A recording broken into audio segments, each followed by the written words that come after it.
विद्या मंदिर चंदूर, तालुका हातकणंगले, जिल्हा कोल्हापूर. विकसित भारत बिल्डथॉन टीम द स्टार. मी इयत्ता 6वीतील पार्श्वविजय दड्डे. वरद महेश मडिवार, आविष्कार विशाल कदम, समत निशांत आम्ही हे हरित फटाकेचा प्रोजेक्ट घेऊन आलो आहोत.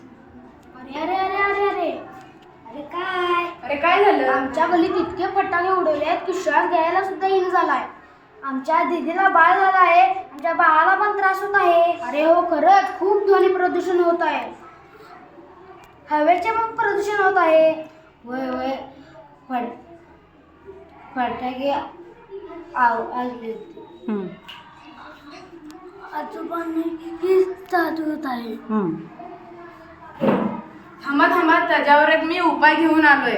अरे काय काय काय थांबा, सांगतो. त्या ह्याच्यावर हरित फटाके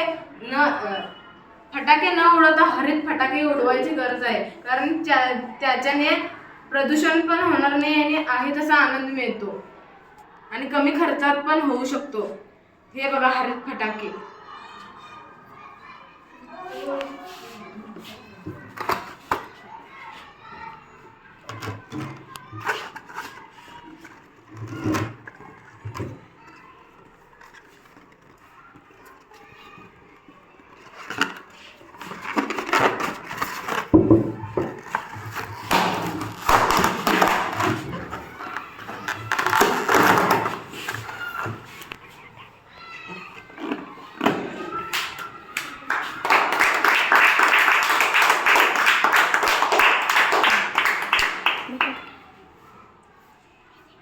सध्या फटाक्यामुळे वातावरण खूप प्रदूषित होत आहे.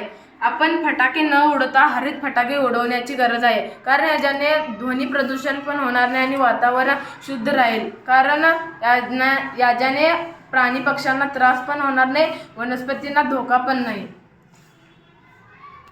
याचा वापर आपण कोणत्याही कार्यक्रमाच्या वेळी करू शकतो. यामुळे आपल्याला कोणतीही इजा होत नाही.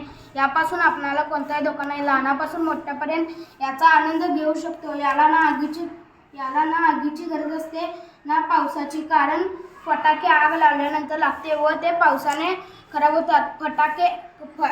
फटाके